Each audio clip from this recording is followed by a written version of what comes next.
Պարոն Իշխանյան, դուք եւս դատարանի բակում եք, նախ այս ամենի մասին ձեր կարծիքը ինչի համար է իրականացվում նմանատիպ ձերբակալությունները։ Այս 2018 թվականից բոլոր ձերբակալություններին հաջորդել են որոշակի պրոթուրքական քաղաքական ծրագիր։ Այսինքն, եթե առաջին этаպով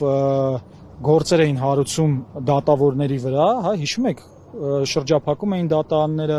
Դավիթ Գրիգորյանի դեմ շինցուգործ սարքեցին, Ալեքսանդր Արզումանյանի դեմ շինցուգործ սարքեցին, այդ խնդիրը լուծելու դատարանները զավթելն էր, արդար դատավորներին հանելը եւ որպեսզի մնացածը բան անեն, զավթեն դատարանը։ Հետո Յուրի Խաչատուրովի դատը, Ռոբերտ Քոչարյանինը, Մանվել Գրիգորյանին եւ այլն, այս ամբողջ process-ը տանում էր նրան, որպեսզի ի վերջո Արցախը հանձնեն։ Հիմա եկան հասան այդ պատերազմը, այսպես կոչված պատերազմի իրականում ահաբեկչությունը, երբ որ տեղի ունեցավ, փաստացի մենք զրկված էինք մեր լավագույն գեներալներից, Արցախի համար պայքարած եւ ազատագրած քաղաքական գործիչները այլևս դուրս էին եւ վարկաբեկված էին, նսեմացված էին, ու սրանք էլ զավթել էին այդ մեր պետական ինստիտուտները, ու այդպես տանում էին մեզ կոտորելու, ի վերջո 5000 հոգի սպանեցին, որ այսօր ասեն Արցախը մերը չի։ Հիմա նախընտրական process-ում բազմաթիվ առևանգումներ տեսանք, թե բանի Գյումրու քաղաքապետը, թե Մասիսի համայնքապետը, թե Վալոդիա Գրիգորյանի դեմ ահաբեկչությունը Փարաքարի համայնքապետի, տեսանք ուժեղ Հայաստանի թիմից 700-ից ավելի առևանգումներ, տեսանք Սամվել Կարապետյանը եկեղեցին պաշտպանելու համար էր, Անդրանիկ Թևանյանը 2 շաբաթ առաջ բռնեցին, որ հետո ԲՀԿ-ի ձայները գողանան, այդ նրանք ընտրական բանտարկյալներն են, որ ընտրությունները կեղծելու համար նրանց բանտարկում են։ Հիմա այս հետընտրական process-ն է եւ հետընտրական process-ում սրանք խնդիր ունեն լուծելու մեկ բանը հետընտրական process-ները ջլատելու, որ հանկարծ էներգիա չմնա, որ մարդիկ չկարողանան պատասխան պահանջել իրենց ձայները գողանալու համար։ Մյուս կողմից մենք գիտենք, որ սրանք պատրաստվում են սահմանադրական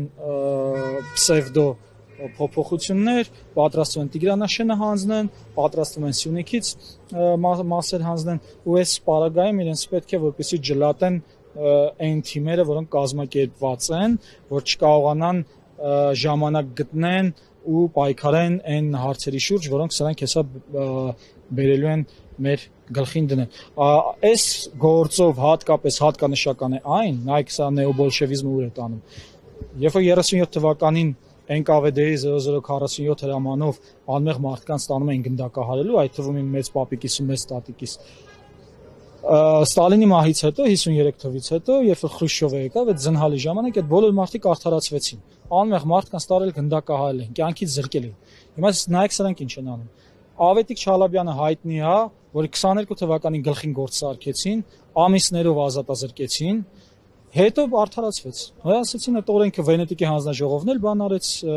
իր գնահատականը տվեց այն օրենքին, որով դատվում է։ Պարզվեց անմեղ մարդուն կյանքի իր ամիսներից, իր ընտանիքի, իր բնությունը վայելելու այդ կյանքի ամիսներից զրկել են։ Հիմա ով պետք է պատասխան տա այդ կյանքի կորցրած ամիսների համար։ Իհարկե սրանք։ Նայեք, մի անգամ անմեղ մարդուն որսացել են, հիմա նորից են նույն բանը անում, նորից կրկին անմեղ մարդուն, կրկին որսեն, ով է պատասխան տալու այս մարդկանց կորցրած, հենց հիմա այս մարդը ապօրինի ազատազրկված է, չէ՞։ Այն ժամանակ էլ արդեն նախադեպը ունենք, մի քանի ամիս ապօրինի ազատազրկված է։ Ովքեր են պատասխանները տալու, ով Յոհաննիսյանը, Սաքունցը, որ սենց երեք բանին մամուլի ասուլիսի ժամանակ Անդրանիկ Թևանյանից հարցրեցին, ասաց մի քաղբանտարկել չի, ով որ բանը Ռուսաստանի հետ կապեր ունի, իրան քաղբանտարկել չի համարում, էլի։ Ըստ բոլոր քաղբանտարկյալների մասին են նրանք շղթում, որ առհասարակ քաղբանտարկել։ Դե պատկերացեք, ասենք Վիշինսկին գիտեք բանից սովետի շրջանից, ասենք ասեր բանը, կամ ասենք Եժովը, կամ Բերյան, ասեն, չգիտեմ, բանը այդ իրանց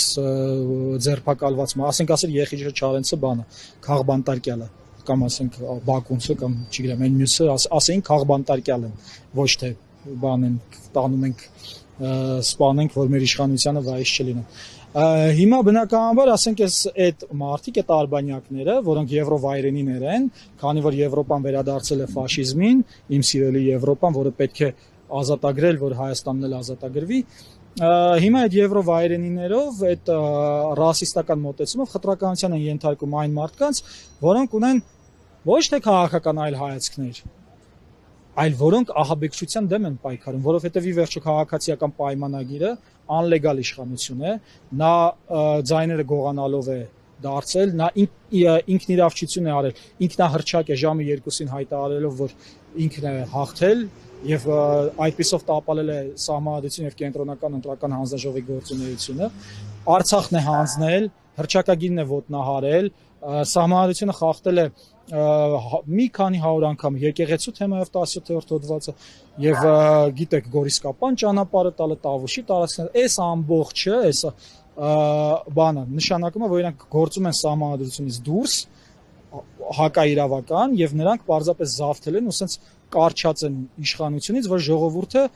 նսեմացվի, իսկ ժողովուրդը պետք է վերադարձնի իր իշխանությունը, որովհետեւ դա է պահանջում Սահմանադրությունը։ Բայց ինչ եք կարծում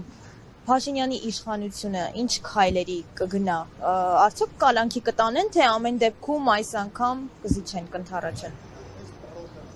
Անեկդոտը գիտեք, որ ապարանցին գնում է կինո նայելու, կողքը մի հատ մարդ է նստում, ասում է գրած գալիս ես, այս կինոյի մեջի տղեն վերջում չի մեռնելու, ասում է հարի գրած են գալիս, վերջում մեռնում է այս ապարանցին, ասում է թու արա 10 անգամ նայել էի, մտածեցի այս անգամ չի մեռնի։ Հիմա այս կինոն 1000 անգամ տեսել ենք, էլի, ասեք ավելորդ բեկտավայրված չկա, եթե ասեք նայեք, այս բանտարկությունները, քանի որ հակաօրինական են այլ ծրագրային, քաղաքական ծրագրային, իրանք ունեն նպատակ։ Եթե բռնում ունենք անպատակը, բռնում ենք XYZ մարդուն այդ նպատակին հասնելու համար, ուրեմն պետք է նպատակը չլինի, որպեսզի այս մարդկանց չբռնենք, հասկանում եք։